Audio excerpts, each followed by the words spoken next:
अस्सलाम वालेकुम। इस वीडियो में हम लॉज ऑफ बूलियन अलजेब्रा के बारे में डिस्कस करने जा रहे हैं।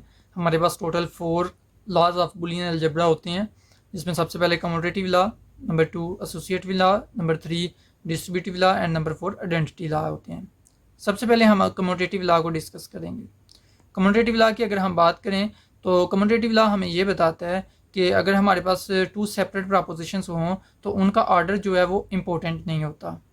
मतलब कि 2 प्रपोजिशंस हैं, उनका ऑर्डर कोई इंपॉर्टेंट नहीं होता। जिस तरह आप यहाँ पर देख सकते हैं commutative law using and operator, यहाँ पर लिखा हुआ है 2 प्रपोजिशंस हैं ए और बी।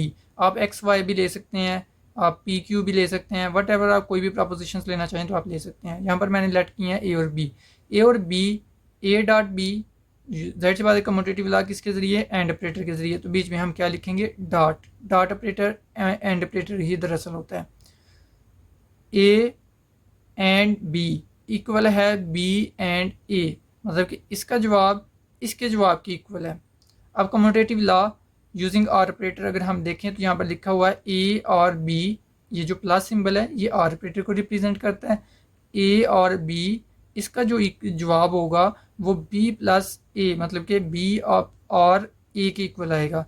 यहाँ पर आप ट्रुथ टेबल भी देख सकते हैं, ये ट्रुथ टेबल बनाया गया है commutative law using or operator. इस लॉ के लिए बनाया गया ये ट्रुथ टेबल, और इस लॉ के लिए ये ट्रुथ टेबल बनाया गया है।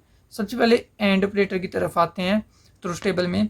तो हमारे पास यहाँ पर ए और बी 2 प्रपोजिशंस हैं, तो इन दोनों को मैंने यहाँ पर नोट कर लिया कि ए वाले की वैल्यूज़ यहाँ पर, बी वाले की यहाँ पर। सबसे पहले हम ए और बी इनके प्रपोजिशंस के नेम लिखेंगे और राइट साइड से शुरू करेंगे इनकी ट्रुथ वैल्यूज लिखना। जाहिर सी बात है 2 प्रपोजिशंस हैं तो 2 की पावर 2 क्या होता है, 4। तो हमने 4 वैल्यूज लिखनी है, फॉल्स ट्रू राइट। फिर इधर लेफ्ट साइड की तरफ आते जाना है, तो एक ही है हमारे पास लेफ्ट साइड में, तो अब हमने एक मरतबा फॉल्स एक मरतबा ट्रू राइट साइड पर लिखा था, तो इस साइड पर हमने 2 मरतबा फॉल्स और 2 मरतबा ट्रू लिखना है। तो हमने यहाँ पर अब क्या अचीव करना है, ए डॉट बी। तो ए डॉट बी के लिए एक कॉलम बना लेंगे और ई और बी को हमने मल्टीप्लाई करते जाना है। डॉट का मतलब यही होता है कि हमने मल्टीप्लाई करना है, डॉट एंड ऑपरेटर होता है और इसका मतलब होता है कि हमने मल्टीप्लाई करना है। यहाँ पर फॉल्स का मतलब 0 है और ट्रू का मतलब यहाँ पर 1 है, राइट।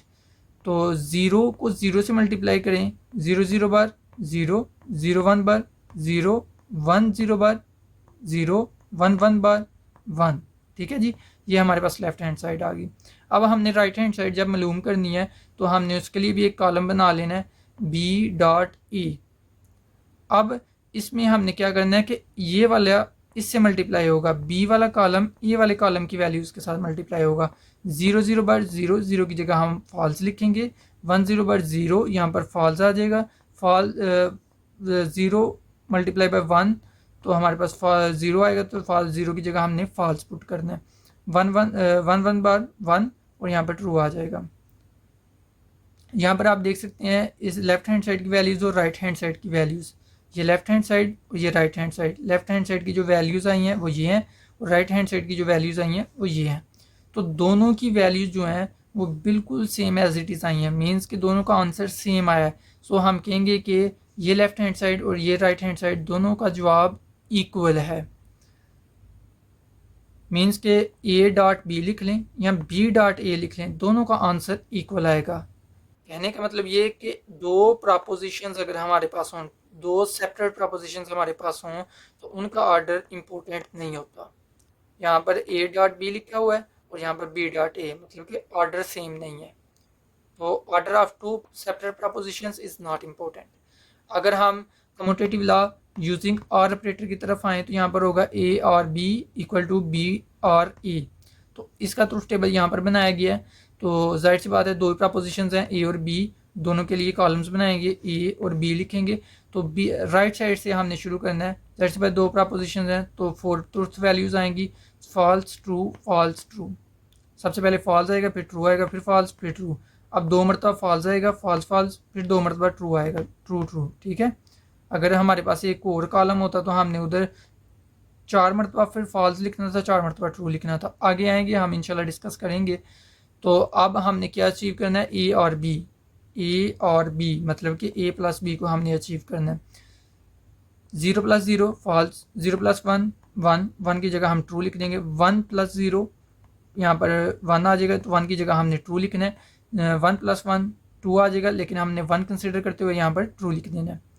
तो आगे हमने राइट हैंड साइड अचीव करनी है, तो इसमें b+a करना है, मीन्स के इस वाले कॉलम की वैल्यूज़ को इसके साथ हमने प्लस करना है। 0 + 0, यहाँ पर 0 हो जाएगा, तो 0 की बजाय हमने यहाँ पर फॉल्स लिखना है। तो यहाँ पर 1 + 0 हो जाएगा हमारे पास ट्रू, डेफिनेटली 1 होना है तो हमने उसकी जगह ट्रू लिख देना है। तो 0 + 1 1 हो जाएगा, यहाँ पर ट्रू आ जाएगा। 1 + 1 2, लेकिन हमने 1 कंसिडर करते हुए यहाँ पर ट्रू लिख देना है। आई होप कि आपको कम्यूटेटिव लॉ के बारे में क्लियर होगा। तो क्योंकि यहाँ पर अभी आप देख सकते हैं कि लेफ्ट हैंड साइड का और राइट हैंड साइड का जवाब सेम आ रहा है, मीन्स के इसका जवाब और इस साइड का जवाब दोनों का इक्वल है। तो ऑर्डर डिफरेंट है, तो मतलब कि ऑर्डर डिफरेंट हो तो वो कोई मायने नहीं रखता। तो कम्यूटेटिव लॉ में यही कहा जाता है, order of two separate propositions is not important. ये हमने कम्यूटेटिव लॉ कर लिया, अब हम नेक्स्ट एसोसिएटिव लॉ करेंगे। तो यहाँ पर हम ये लिख सकते हैं, there is no change in results if a grouping of expression is changed.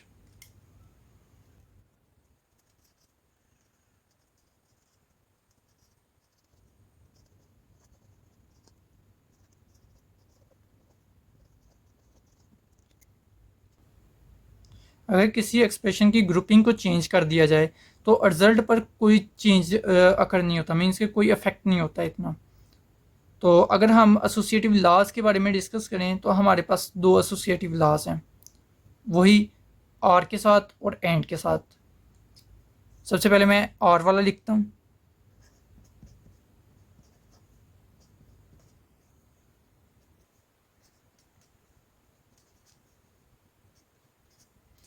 यहाँ पर इनकी ग्रुपिंग कर देंगे और यहाँ पर इनकी ग्रुपिंग कर देंगे। अब एंड के साथ एसोसिएटिव लॉ लिखना है, वो कैसे लिखेंगे? बहुत ही सिंपल है, इसी तरह से बस आर की जगह हमने डॉट लिख देना है, मतलब कि एंड लिख देना है।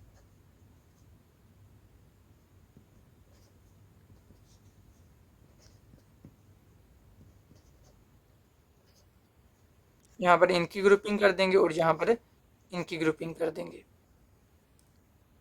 अब इन दोनों लॉज को हम ट्रुथ टेबल की मदद से प्रूव कर सकते हैं। तो मैं सबसे पहले यहाँ पर फर्स्ट लॉ को ट्रुथ टेबल की मदद से प्रूव करने की कोशिश करूँगा। तो आपने इसको समझने की कोशिश करनी है अच्छे तरीके से। यहाँ पर हमारे पास कितनी बुलियन प्रपोजिशंस हैं? ए, बी और सी, तीन प्रपोजिशंस हैं हमारे पास। तो मैं यहाँ पर लिख दूंगा ए, बी और सी। अब हमारे पास टोटल तीन प्रपोजिशन है। ट्रुथ वैल्यूज कितनी होगी? 2 की पावर, क्योंकि प्रपोजिशन हमारे पास प्रपोजिशन 3 है तो हम पावर में 3 लिखेंगे। तो हमारे पास आंसर क्या आएगा? हमारे पास आंसर आएगा 8। 2 की पावर 3 क्या होता है हमारे पास? 8। वो कैसे? 2 × 2 × 2, ये हमारे पास इक्वल होता है 8 के। 2 to the 4, 4 to the 8, right. तो यहाँ पर हमने 8 ट्रूथ वैल्यूज लिखनी है। False, true, false, true, false, true. 1 2 3 4 5 6 7 और 8।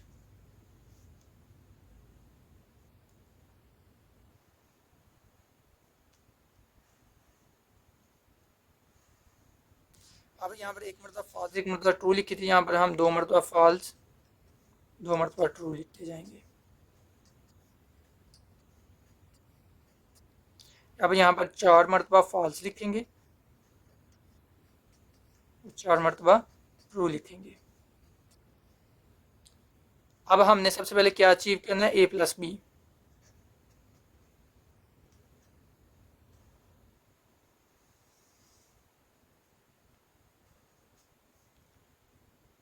तो a और b को हमने प्लस करना है।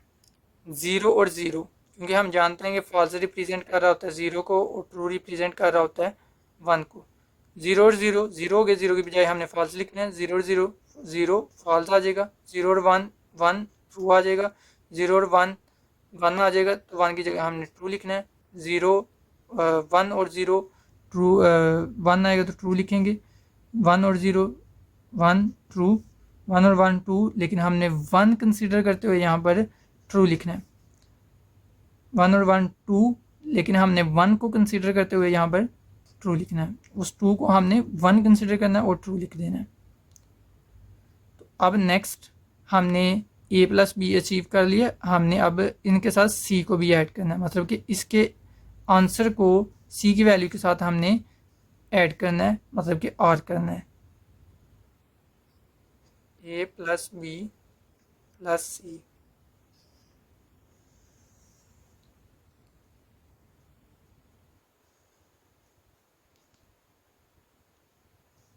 ज़ीरो प्लस ज़ीरो, यहाँ पर ज़ीरो आ जाएगा, ज़ीरो मतलब फॉल्स। ज़ीरो और वन, वन ट्रू आ जाएगा। वन और ज़ीरो ट्रू, यहाँ पर भी ट्रू आ जाएगा। वन और वन टू, टू की बजाय हम वन कंसिडर करते हुए ट्रू लिख देंगे। वन और ज़ीरो, वन ट्रू आ जाएगा। वन और वन टू, और यहाँ पर ट्रू आएगा। वन और ज़ीरो, वन हो गया, यहाँ पर ट्रू आ जाएगा। वन और वन टू, लेकिन हम वन कंसिडर करते हुए यहाँ पर ट्रू लिख देंगे। ये हमारे पास लेफ्ट हैंड साइड आ गई।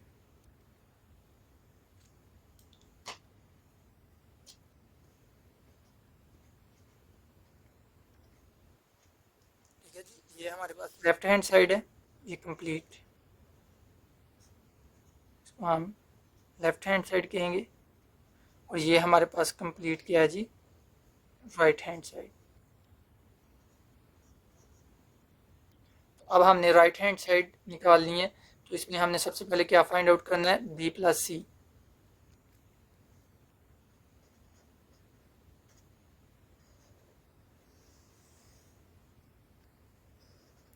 मतलब कि बी और सी को हमने प्लस करना है। ज़ीरो ज़ीरो, ज़ीरो हो गया, फॉल्स आ गया। ज़ीरो और वन ट्रू, मतलब कि वन आएगा तो वन की जगह हमने ट्रू लिखना है। वन और ज़ीरो, वन हो गया, वन की जगह हमने ट्रू लिख देना है। अब मुझे बताने की ज़रूरत नहीं, आई होप कि मैं डायरेक्ट वैल्यूज़ लिख रहा हूँ, आपको समझ आ जानी चाहिए। आई होप कि अब मैं डायरेक्ट वैल्यूज़ लिखूँगा, आई होप कि आपको समझ आ जाएगी।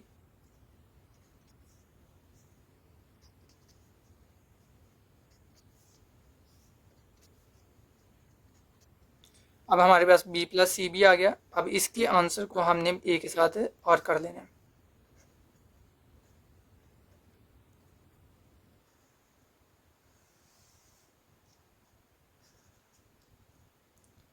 ये हमारे पास ये है और ये हमारे पास ए है। इस वाले को हमने इसके साथ और करना है, ए को और करना है इसके साथ।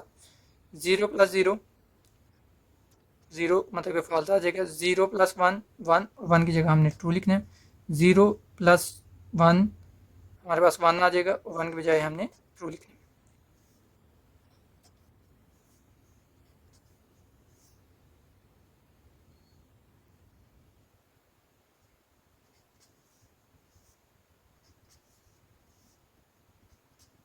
ये हमारे पास राइट हैंड साइड भी आ गई।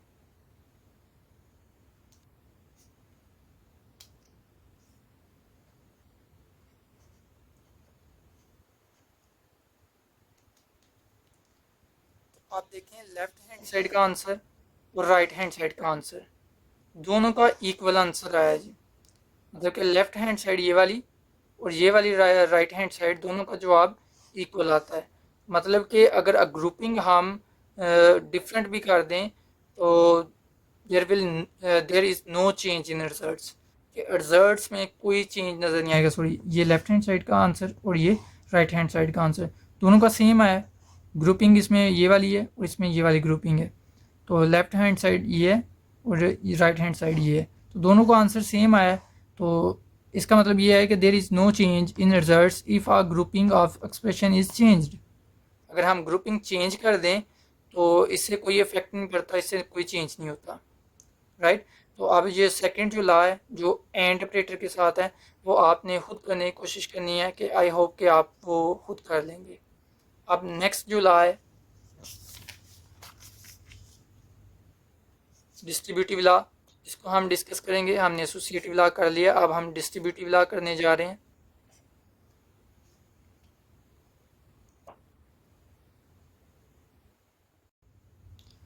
डिस्ट्रीब्यूटिव लॉ बेसिकली ये दो तरह के लॉज होते हैं, इनको भी हम देखते हैं।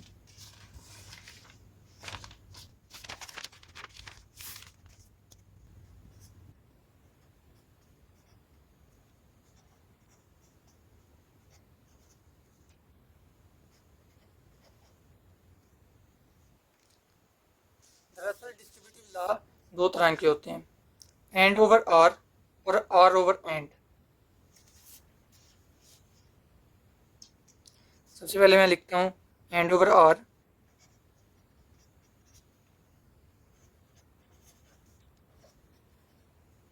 और दूसरा हमारे पास क्या होगा, आर ओवर एंड। चलिए इसे पहले लिख लेते हैं। सबसे पहले एंड, फिर हमारे पास क्या आएगा, आर। और इसको राइट हैंड साइड कैसे लेंगे, A dot B, A dot C, बीच में प्लस रहेगा क्योंकि बीच में प्लस है, ए डॉट सी। अब दूसरा लॉ क्या है जी हमारे पास, आर ओवर एंड।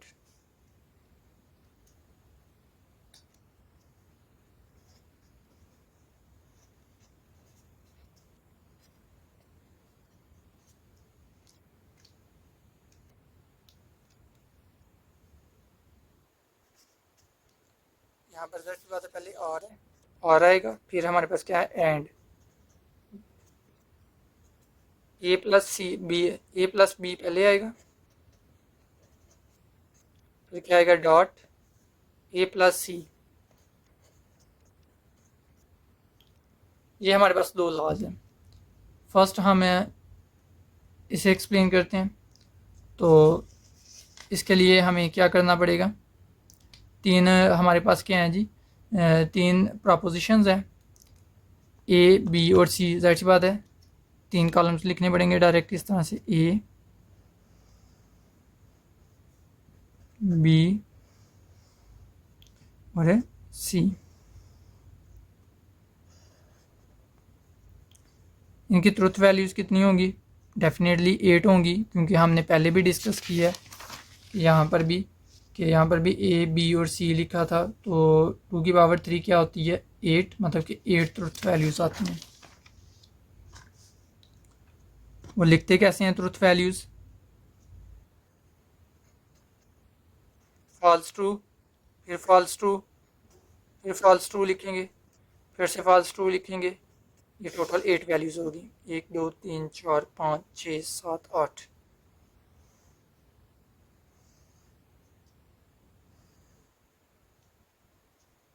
अब यहाँ पर 2 मरतबा फॉल्स, 2 मरतबा ट्रू आ जाएगा, 2 मरतबा फॉल्स और 2 मरतबा ट्रू आ जाएगा। अब 4 मरतबा फॉल्स आएगा और 4 मरतबा ही ट्रू आएगा। अब देखिएगा कि हमने अचीव क्या करना है, बी प्लस सी को सबसे पहले अचीव करना है, बी प्लस सी।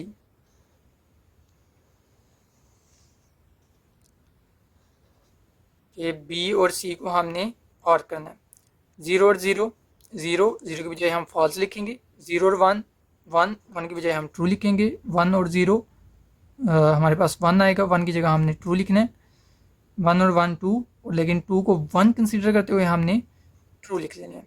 0 और 0, 0 फॉल्स आ जाएगा, 0 और 1 1। अब हमने क्या करना है, ये जो आंसर आया बी प्लस सी, इसको ए के साथ एंड कर लेना है।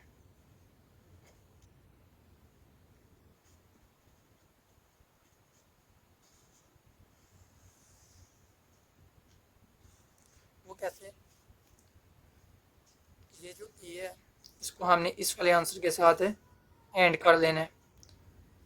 0 0 बार 0, 0 1 बार 0, 0 1 बार 0, 0 1 बार 0, 1 0 बार 0, 1 1 बार 1, 1 1 बार 1, यहाँ पर 1 1 बार 1 आ जाएगा। ये हमारे पास लेफ़्ट हैंड साइड आ गई। अब हमने राइट हैंड साइड की तरफ आना है, लेकिन उससे पहले मैं यहाँ पर लिख देता हूँ कि ये हमने लेफ़्ट हैंड साइड मालूम कर ली है, मतलब फाइंड कर ली है। अब हमने राइट हैंड साइड की तरफ आना है, तो ए डॉट बी पहले फाइंड आउट करना है।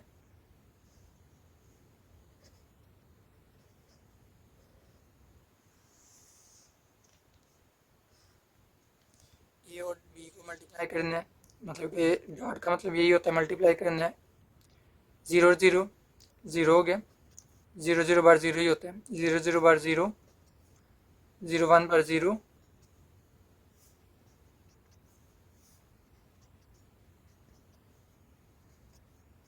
आई होप कि आपको क्लियर होगा किस तरह से ये वैल्यूज़ मैंने लिखी हैं। अब हमने क्या फाइंड आउट करना है, ए डॉट सी।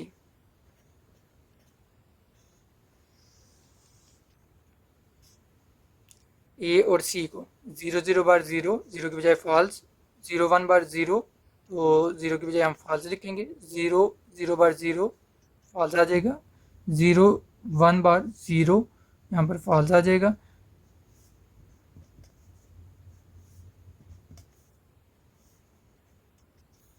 1 1 बार 1 ये आ गया। अब ए डॉट बी और ए डॉट सी को हमने और कर लेना है।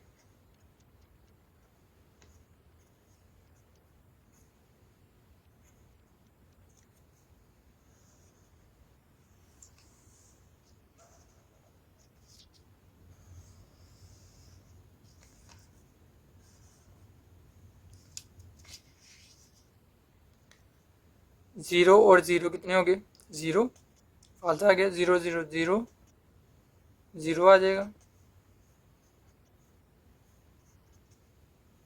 0 और 1 1, 1 और 0 1, 1 और 1 2, लेकिन हम 1 कंसिडर करते हुए यहाँ पर ट्रू लिखेंगे। ये हमारे पास राइट हैंड साइड आ गई।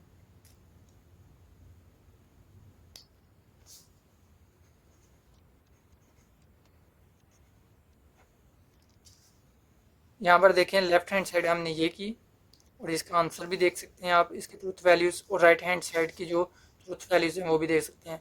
लेफ्ट हैंड साइड की ट्रुथ वैल्यूज़ और राइट हैंड साइड की ट्रुथ वैल्यूज़ सेम आई हैं, इसका मतलब लेफ्ट हैंड साइड इक्वल आई है राइट हैंड साइड के। तो एंड ओवर और मैंने ये ला कर दिया, और ओवर एंड ये आप खुद करने की कोशिश कीजिएगा, आई होप कि आप कर लेंगे। अब नेक्स्ट जो लॉ हम करने जा रहे हैं वो आइडेंटिटी लॉ है।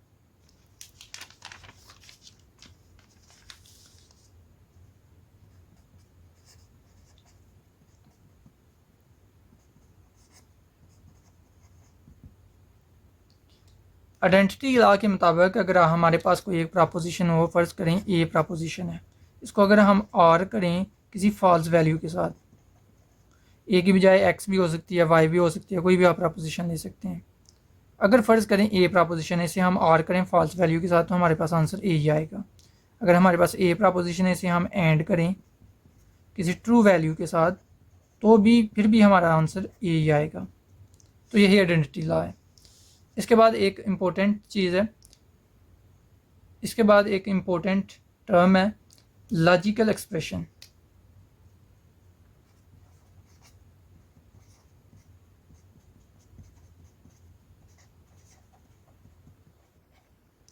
लॉजिकल एक्सप्रेशन का मतलब ये है कि अगर हमारे पास कोई बूलियन प्रपोजिशन हो, तो उस पर हम लॉजिकल ऑपरेटर अप्लाई कर दें, तो हमारे पास लॉजिकल एक्सप्रेशन मिलती है हमें।